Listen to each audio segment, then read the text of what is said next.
ஹே WhatsApp guys, ஸ்குட் game season 3 உண்மையிலே ஒரு தரமான சீசன் அண்ட் பர்ஃபெக்ட் எண்டிங். இதை தவிர்த்துட்டு இந்த மாதிரி ஒரு எண்டிங்கை கொடுக்கவே முடியாது ஸ்குட் கேமுக்கு.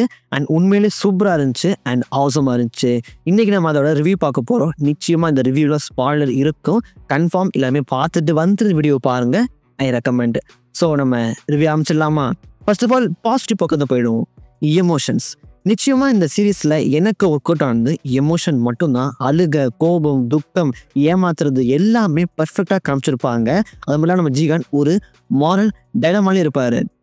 இவங்களை கொல்லாமா வேணாமா, இந்த கேம் ஆடலாமா வேணாமா அப்படின்னு ஒரு டைலமாலே இருக்கவே காமிச்சிருப்பாங்க. அந்த ஆக்டருமே குறையே கிடையாது கைஸ். உண்மையிலே இந்த சீசனில் அவர் டைலாக்ஸ் ரொம்ப ரொம்ப கம்மி தான் கம்பேர் டு சீசன் 1 சீசன் 2வோட. இந்த சீசனில் அவருக்கு டைலாக்ஸ் கம்மி தான். பட் அவர் எமோஷன் மூலியமாகவே எல்லாத்தையுமே பர்ஃபெக்டாக பேசுகிறாரு, எல்லாத்தையுமே பர்ஃபெக்டாக கன்வே பண்ணுறாரு சொல்லலாமா. ஸோ உண்மையிலே அது எல்லாமே பக்கவாக காமிச்சிருந்தாங்க. பட் எனக்கு எமோஷன் ஜிகானை தவிர்த்துட்டு வேறு எந்த கேரக்டருமேலையும் வரல. அது ஏன்னு தெரியல. நான் மற்ற எந்த கேரக்டரோடையுமே அட்டாச்சே ஆகலை. எனக்கு அட்டாச் ஆனது ஜிகான் மட்டும்தான். அண்ட் மக்கள் எந்த அளவுக்கு பணத்து மேலே ஆசை பிடிச்சிருக்காங்கன்னு அது அழகாகவே காமிச்சிருப்பாங்க. ஸோ போன சீசன் எல்லாத்துலேயுமே பிளேயர்ஸ்லாம் ஓரளவுக்கு நார்மலாக ஆக்ட் ஆவாங்க. பட் இங்கே பிளேயர்ஸே ஒரு மிகப்பெரிய கொடூரமாக இருக்காங்க. ஸோ பிளேயர்ஸ்குள்ளேயே ஒரு பயங்கரமான பாலிடிக்ஸ் போகுது. அவங்களுக்குள்ளேயே பாலிடிக்ஸ் போகுது. அவங்களுக்குள்ளேயே அவங்க பிட்ரே பண்ணிக்கிறாங்க, ஏமாற்றிக்கிறாங்க. எல்லாமே பர்ஃபெக்டாக காமிச்சிருப்பாங்க. ஸோ ரைட்டிங் வைஸில் இந்த சீசன் குறையே கிடையாது. ஸோ அந்த பிளேயர்ஸாக இருக்கட்டும், அந்த சோல்ஜர்ஸாக இருக்கட்டும், எல்லாத்துலேயுமே அவங்க பர்ஃபெக்டான ரைட்டிங்கை அவங்க ஸ்மூத்தாக கொண்டு போனது உண்மையில் இந்த சீரிஸுக்கு ஒரு மிகப்பெரிய பாசிட்டிவ். எதுலேயுமே அவங்க குழம்புல. ஸோ சோல்ஜர் பக்கமும் அண்ட் பிளேயர்ஸ் பக்கமும் அவங்க குழம்பாமல் அழகாக பேலன்ஸாக கூட்டி போடுறது உண்மையிலே கன்ஃபார்ம் பாடுறதுக்க விஷயம். அண்ட் நம்ம ஃப்ரெண்ட்மேன், நம்ம ஹீரோவை எந்த அளவுக்கு நம்ம வந்து ரெஸ்ட் பார்த்தோமோ அதே மாதிரி நம்ம ஹின்வோ ஃப்ரெண்ட்மேன் வில்லனையும் நம்ம அந்தளவுக்கு ரெஸ்ட் பார்த்துருப்போம். ஹீரோ எந்த அளவுக்கு பிடிச்சோ அதே மாதிரி எனக்கு வில்லனையும் பிடிச்சி. ஸோ சொசைட்டி நம்மளை எந்த அளவுக்கு ஒரு ஈவிலாக ஆக்குது அப்படின்னு அந்த வில்லன் கேரக்டரை வச்சு அழகாக காமிச்சிருப்பாங்க. நம்ம ஹீரோக்கு அப்படியே ஒரு ஆப்போசிட் கேரக்டர் தான் நம்ம வில்லன் ஃப்ரெண்ட்மேன் அழகாக காமிச்சிருப்பாங்க. ஸோ அவர் எந்த அளவுக்கு சொசைட்டி ஈவிலாக மாற்றிருக்கு, இவர் மாறினதுக்கு இவர் காரணம் கிடையாது, சொசைட்டி தான் முழுக்க முழுக்க காரணம்னு அது எல்லாமே அந்த ரைட்டிங்கில் பர்ஃபெக்டாக காமிச்சிருப்பாங்க. அவர் கஷ்டப்படுற கைஸ். உண்மையை இந்த பொண்ணு இறக்கும் போது அண்ட் நம்ம ஜிகன் இறக்கும் போது கூட அவர் கஷ்டப்படுவார். அவரோட மூதியில் அந்த ஃபீலிங் நீங்கள் பார்ப்பீங்க. ஸோ அந்தளவுக்கு அவருக்கு இது மேலே இன்ட்ரெஸ்ட் இல்லை. ஸோ இதெல்லாம் வந்து நான் வந்து வேணுமே பண்ணுற மாதிரி அப்படின்னு காமிச்சிருப்பாங்க. அது நான் இதை பிடிக்காம தான் பண்ணுறேன் அப்படின்னு அவர் ஃபேஸு தெரியும். ஸோ அவர் ஃப்ரெண்டாக பார்த்து எல்லாருமே இறக்கும் போது அந்த குழந்தைய தூக்கும் போதுனா நீங்கள் அந்த எமோஷனை ஃபீல் பண்ணலாம். இவனும் நல்லவன் தான் அப்படின்னு நீங்கள் ஒரு தாட்டே உங்களுக்கு கன்ஃபார்ம் வரும். இந்த கேரக்டருக்கு போன ரைட்டிங் உண்மையிலே பக்கா. நிச்சயமாக அவர் கம்மியாக வந்திருப்பார். சீசன் 2வோட சீசன் 3ல் அவரோட ஸ்பேஸ் டைம் ரொம்ப ரொம்ப கம்மி தான். பட் எல்லா டைம்லையுமே அவர் ஸ்கோர் பண்ணிகிட்டே இருக்காரு. அவர் வரும்போது நம்மளுக்கு அவருக்கு மேலே ஒரு தனி ரெஸ்பெக்டே இருக்குது. எந்த வில்லனாக இருந்தாலுமே நம்ம கன்ஃபார்ம் அவர் மேலே ரெஸ்பெக்ட் கன்ஃபார்ம் இருக்குது கைஸ். அண்ட் நம்ம லாஸ்ட்டாக நம்ம ஹீரோ சொன்ன டைலாக் உண்மையிலே நாங்களாம் வந்து குதிரை கிடையாது, போட்டிக்கு ஓடுற நாங்களாம் ஹியூமன்ஸ் அப்படின்னு சொல்லிட்டா உண்மையிலே எல்லாமே ஹார்ட் டச்சிங்காக இருந்துச்சு. நம்ம ஹீரோவோட சாவு நிச்சயமாக ஒரு மாதிரியா மண்டைகளை ஓடிட்டே இருந்துச்சு, தூங்கவே விடலைன்னு. அந்தளவுக்கு நம்ம ஹீரோ மேலே ஒரு பயங்கரமான கனெக்ட் இந்த கன்ஃபார்ம் டேரக்டர்ஸும் ரைட்டர்ஸும் கன்ஃபார்ம் கொடுத்துட்டாங்க. ஹீரோ சாகும் போதெல்லாம் அட பாவி உண்டு அவ்வளோ காசு இருக்குது, இவ்வளோ விஷயம் இருக்கு, ஏன்னா இறந்து போகிறோம் அப்படின்னு காமிக்கப்பட்டிருக்கும். பட் ஒரு எமோஷனாக வெளிப்படுத்திருப்பாங்க. நாங்களாம் ஹியூமன்ஸ் தான், எங்களுக்குமே மனசாட்சி இருக்குன்னு அந்த எமோஷனை பயங்கரமாக வெளிப்படுத்திருப்பாங்க. அதனால சொன்னேன் இந்த சீசனில் எமோஷன் ஒரு மிகப்பெரிய பாசிட்டிவ். நிச்சயம் அதை அடுத்துக்கவே முடியாது. அந்த பாட்டி கேரக்டர் உண்மையாக நான் ஜிகானுக்கு அப்புறம் அந்த பிளேஸில் ரெஸ்ட் பார்த்தது அந்த பாட்டியை தான். அவங்க ஒரு கட்டத்தை சொல்லுவாங்க நம்ம ஜிகன்கிட்ட, நீ உன்னோட பொண்ணை பாரு, எங்களை பார்க்காத, நீ பொண்ணை காப்பாற்று அப்படின்னு அவங்க சொல்கிற எல்லாமே பக்கம் ரைட்டிங்காக இருக்கும். பிகாஸ் நம்ம ஜிகன் இங்கே மற்றவங்களை காப்பாற்ற வந்திருப்பாரு. பட் அவங்களோட பணத்தாசை பிடிச்ச வெறி, அவங்களோட சாவை அவங்களே தெரிவிக்கிறாங்கன்னு அதை புரிஞ்சக்கப்புறம் நம்ம ஜிகன் அதை மனசை மாற்றிருப்பாரு. இவங்களை திருத்தவே முடியாதுடா, இவன் யாராலையும் நிச்சயமாக காப்பாற்றவே முடியாது. நம்ம ஜிகன் ஒரு கட்டில் புரிய வரும்போது அப்போ அந்த பாட்டு சொல்லுவாங்க, நீ உன் லைஃபாக பார்த்துக்கோ அப்படின்னு சொல்லிட்டு அடுத்த எபிசோட்லேயே அவங்க இறந்து போயிடுவாங்க. ஸோ அது உண்மையிலே ரொம்ப ரொம்ப ஹார்ட் டச்சிங்காக இருக்கும். அந்த கேரக்டர், அந்த பாட்டி கேரக்டர் எனக்கு ஓரளவுக்கு பிடிச்சிருந்துச்சு மற்ற பிளேயர்ஸில். பிகாஸ் அவங்க டெத்தாக ஓரளவுக்கு கஷ்டமாக இருந்துச்சு. அவங்க ரொம்ப ஹெல்ப்ஃபுல்லாக வந்திருப்பாங்க. அவங்க பையன்கிட்ட வந்திருப்பாங்க, தான் பையனையும் தான் கொள்கிற மாதிரியும் இதுக்கப்புறம் யார்கிட்ட வள போகிறேன்னு அவங்க இறந்த மாதிரியும் எல்லாமே பயங்கரமாக காப்பிக்கப்பட்டிருக்கும். அந்த கேரக்டர் நம்மளுக்குள்ள ஒரு டச்சிங் கன்ஃபார்ம் இருக்கும் கைஸ். அண்ட் இந்த பக்கம் நம்ம நம்பர் லெவல் அந்த சோல்ஜர் கேரக்டர் அவங்களோட ஸ்டோரியுமே நல்லா போச்சு, ஒரு டீசெண்டாக இருந்துச்சு. ரொம்ப சூப்பர் கிடையாது, எதுக்கு பண்ணுறாங்கன்னு பண்ணிட்டு இருப்பாங்க. ஏதோ ஒரு பொண்ணை காப்பாற்று அவ்வளோ பண்ணிட்டு இருப்பாங்க. பட் இருந்தாலுமே ஒரு குழந்தை இருந்தாலுமே அது எவ்வளோ முக்கியம் அப்படின்னு காமிச்சிருப்பாங்க. ஸோ அந்த கேரக்டர் நம்பர் லெவல் அந்த சோல்ஜர் கேரக்டர் உண்மையிலே நல்லா இருந்துச்சு. அவங்க ரேட்டிங் சூப்பராக இருந்துச்சு. அது கடைசியில் அவங்க பேசி எல்லாமே சூப்பராக இருந்துச்சு. ஸோ அவங்களுக்கு குறையே கிடையாது. ஸோ ரைட்டிங் இந்த சீரீஸில் பக்காவே இருந்துச்சு. டேரக்டர் எந்த இதுலேயுமே குழம்பவே இல்லை, அவர் தடுமாறவே இல்லை. அதான் முக்கியமான விஷயமே. பட் நிச்சயமாக சீசனில் writing is pitch perfect guys. So அப்படியே நெகட்டிவ் பக்கம் வந்துடும். நெகட்டிவ் நிறையாவே இருக்குது. எனக்கு ஆக்சுவலி இந்த சீசனோட லென்த் உண்மையிலே இழுன்னு இழுத்துட்டாங்க. பயங்கர லேகு. ஆக்சுவலி இதை வந்து செகண்ட் சீசனாவோடய கொடுக்க வேண்டியதாக இருந்துச்சான். பட் இது கன்ஃபார்ம் எக்ஸ்டெண்ட் பண்ணியிருக்காங்க. பயங்கரமாக இழுத்துருக்காங்க. நீ பார்த்துருப்பீங்க. உண்மையிலே செம்ம லேகாக இருக்குது. ஸோ சீக்வன்ஸ்லாம் எப்படாவது முடியும், என்னடா பேசிட்டு இருக்கீங்க அப்படின்னு உங்களுக்கு தாட் வந்துடும். அந்தளவுக்கு லேகாக இழுத்துட்டு போகிறாங்க. ஓகே, அங்கே எமோஷனல் அவங்க கன்வே பண்ணதுக்காண்டி டைம் ஒதுக்குனாலுமே அது எனக்கு எமோஷனை கன்ஃபார்ம் கொண்டே வரல. விருப்பு தான் கொண்டு வந்துச்சு. எனக்கு ரொம்ப லேகு. இது வந்து 6 எபிசோடு தான். பட் ஏதோ ரொம்ப வருஷம் பார்த்த மாதிரி, இத்தனையோ வருஷம் உட்காந்து பார்த்த மாதிரி ஒரு ஃபீல் கன்ஃபார்ம் கொடுத்துச்சு. கொஞ்சம் லேக் எடுத்துருக்காங்க. தேவையில்லை ஷார்ட் கன்ஃபார்ம் இதை குறைச்சி ஒரு 4 எபிசோடாக கன்ஃபார்ம் கொடுத்துருக்கலாம். இல்லைனா சீசன் 2 கொடுத்துருந்தா இது உண்மையிலேயே பக்கா பர்ஃபெக்டாக இருந்திருக்கும். பட் அது கொடுக்காம தனியாக விடுறேன் காசு வேணும் அப்படின்னு பயங்கர காமிச்சிருக்காங்க. அண்ட் ஸ்குட் கேம் நம்மளுக்கு மைண்டில் வருது கேம்ஸ் தான். நிச்சயமாக எனக்கு அப்படி தான் வரும். பட் கேம்ஸ் இவங்க ஒழுங்காகவே காமிக்கல. கன்ஃபார்ம் உண்மையிலே ட்ரூத் இதான். கேம்ஸ் அவங்க ஒழுங்காக காமிக்கல. First game TN dragon. அந்த கேம் இவங்க எப்பவும் பண்ணுறது மற்றவங்க கொள்றத ஒரு கேமாக கொடுத்துருக்காங்க தவிர அந்த கேமில் எந்த விதமான ஒரு சுவாரஸ்யமோ ஒரு விறுவிறுப்போ இல்லை நம்மளை சீட் எஜ்ஜில் வைக்கிற மாதிரி எதுவுமே கிடையாது. அந்த கேம் எப்போ இவங்க பண்ணுறது இவங்களே அடிச்சுக்கிறத ஒரு கேமை கொடுத்துருக்காங்க, அவ்வளோதான். அது ஒரு மாதிரி இருந்துச்சு.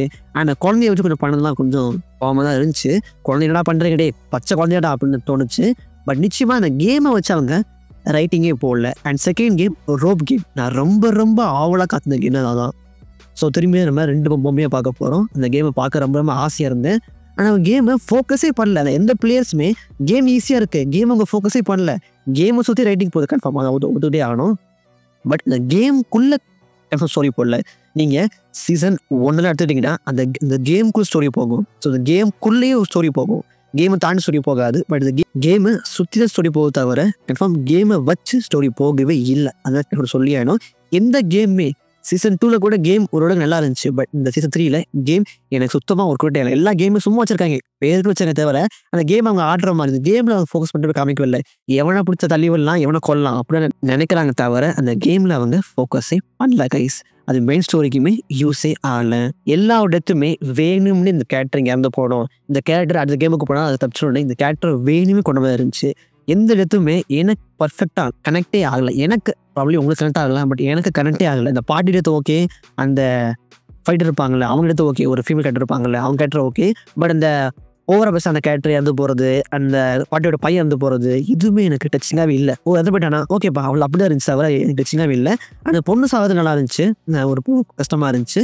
பட் மற்றபடி சில death okay, but majority death confirm work அவுட்டே ஆகலை. இறந்து போகிறானா ஓகே அப்படிதான் இருந்துச்சு தவிர அண்ட் எந்த கேரக்டரில் வெறுத்தோமோ அந்த கேரக்டரில் இறந்தே போகணும் அப்படின்னு நினைக்கிறோமோ அந்த கேரக்டர் ஃபுல்லாக கடைசிக்கு வராங்க. இந்த நம்பர் ஹண்ட் அந்த கிழமை பையன் கடைசிக்கு வரான். ஸோ உண்மையிலே அந்த கடைசி கேம்லாம் காமிக்கும் போது நம்ம ஹீரோட ஜீவன ஃப்ரெண்ட்ஸை வச்சு காமிச்சிருக்கலாம். பிகாஸ் அவங்களுக்குள்ளே நடக்க துரோகம், ஸோ அவங்களுக்குள்ளேயே வந்து அவங்க தள்ளி விடுவாங்களா, ஸோ அந்த மாதிரி நம்ம விருப்பமாக பார்த்துருப்போம். பட் அது நம்ம பிடிக்காத கேரக்டர்ஸ் எப்படி நம்ம தெரிஞ்சு போச்சு இவங்க சாக போகிறாங்க லாஸ்ட் கேமில் வரும்போது கன்ஃபார்ம் இவங்களே இறந்து போடுவாங்க அப்படின்னு கன்ஃபார்ம் தெரிஞ்சிருச்சு. கன்ஃபார்ம் இவங்களாம் காலி, ஏன்னா இவங்க எல்லாமே சைடு கேரக்டர்.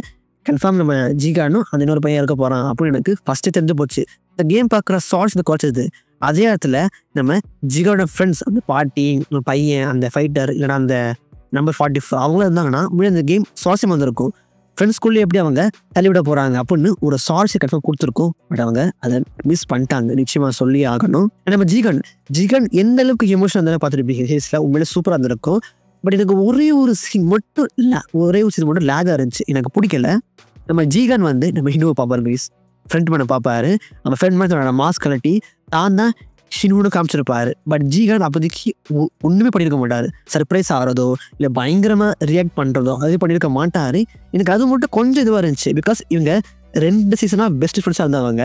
ஸோ அந்தளவுக்கு ஒரு பாண்டிங் கனெக்ட் ஆகிருக்கு. பட் இவன் தான் வில்ல அப்படின்னு தெரிஞ்சுமே அவர் எமோஷனாக காட்டாத மாதிரி எனக்கு தோணுச்சு. ப்ராப்ளி தான் வந்து இருந்திருக்கலாம், நம்ம ரைட்டரோட முடிவாக வந்திருக்கலாம். பட் என்ன பொறுத்திருக்கோம் எமோஷனே ஃபீல் ஆகலை, ஃபீல் பண்ணலையோ அப்படின்னு ஒரு தாட் கன்ஃபார்ம் இருந்துச்சு கைஸ். அண்ட் நம்ம வில்லனோட அந்த தம்பி டிடெக்டிவ் ஹாங்கா அவர் பேர் கொய்யால 2 சீசனாக தேடுறான் கண்டுபிடிச்சிட்டு உள்ளே போயிட்டு விசிட் பண்ணிட்டு வெளியே வந்துடுறான். இதுக்குடா போனேன் டி அந்த எல்லா சீக்வன்ஸுமே கன்ஃபார்ம் லேக். அண்ட் அந்த டிடெக்டிவ் கூட இருக்கிற அந்த கேரக்டர் பார்த்துருமா, ஒரு அடியால் மாதிரி பார்த்துருமா, அவன் பயங்கர போராடுறான் கைஸ். அந்த போலீஸ் டிபார்ட்மெண்ட் ஒரு சீன் போகும், அதெல்லாம் அவ்வளோ சூப்பராக இருந்துச்சு. அவன் அவ்வளோ போராடுறான், எப்படியாச்சும் காப்பாற்ற ஆகணும் அந்தளவுக்கு அவன் போராடுறான். பட் வில்லனோட தம்பி ஒன்றுமே பண்ண மாட்டேங்கிறான். உள்ளே போயிட்டு கண்ணை பாயிண்ட் பண்ணிட்டு வந்துடுறான். அந்த டிடெக்டிவ்க்கும் அவங்க அண்ணனுக்கும் அவங்க பேசவும் இல்லை, ஒன்றுமே பண்ணல. நான் என்ன நினச்சேன், உள்ளே போய் காப்பாற்றுவான் அப்படின்னு நினச்சேன். பட் அதுவும் பண்ணவே இல்லை. நான் என்ன நினச்சேன், இன்னும் நினச்சேன் டிடெக்டிவும் அண்ட் இன்னொரு அந்த சோல்ஜரும் சேர்ந்து நம்பர் 11 சேர்ந்து காப்பாற்றுவாங்க, அவங்க ஒரு டீமை பண்ணுவாங்க நினச்சேன். பட் அதுவுமே கிடையாது.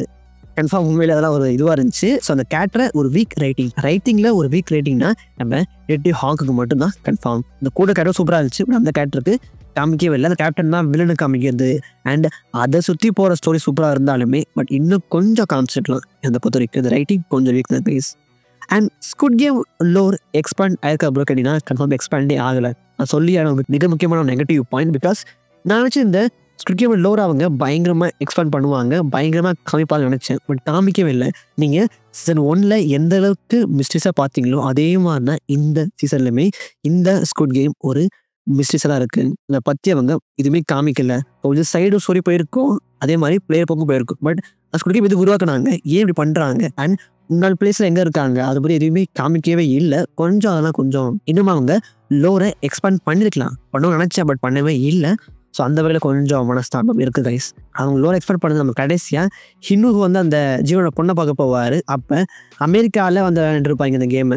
ஸோ அதை மட்டும் கொஞ்சம் லோரை எக்ஸ்பெக்ட் பண்ண மாதிரி இருந்துச்சு. அது ரொம்ப சூப்பராக இருந்துச்சுங்க. அந்த வெளில பார்க்குறது, அந்த பொண்ணு ஆடுறதுலாம் செம்மையாக இருந்துச்சு. ஸோ ப்ராப்ளம் இதுக்கப்புறம் அமெரிக்கா சைடு இந்தியா சைடுலாம் வரலாம்னு நினைக்கிறேன். ஸோ இதுக்கப்புறம் அதை அவங்க எக்ஸ்பேண்ட் பண்ணலாம். அண்ட் அந்த குழந்தை வச்சு போன விஷயங்கள் உண்மையில நான் நினச்சி கூட பார்க்கல. நான் டெல்லில் பார்க்கும்போது இந்த குழந்தை தான் அந்த டெஃபர் பிளேயர் ஆக போகுது அப்படின்னு சொல்லி விளையாட்டு சொன்னேன். பார்த்தா அவங்க ஆக்கிட்டாங்க. அந்த குழந்தை பிளேயர் கைஸ் உண்மையிலே அந்த குழந்தைய வச்சு போன எல்லாம் இதுவுமே நல்லா இருந்துச்சு. நான் நினச்சி கூட பார்க்கல, எல்லாமே அன்எக்ஸ்பெக்டட் தான். நான் நினச்சி கூட பார்க்கல அந்த குழந்தைய வச்சு கதை போகணும். அது எல்லாமே ஒரு வித்தியாசமாக ஒரு ட்ரையாக இருந்துச்சு கைஸ். கன்ஃபார்ம் ஓவராலாக ஒரு பெஸ்ட் எண்டிங். இந்த மாதிரி எண்டிங் கொடுக்க முடியாது. அண்ட் நல்ல சீசன் கூட, but not good as season 1. Season 1 கூட குட் கிடையாது. பட் இருந்தாலுமே பர்ஃபெக்ட் எண்டிங்.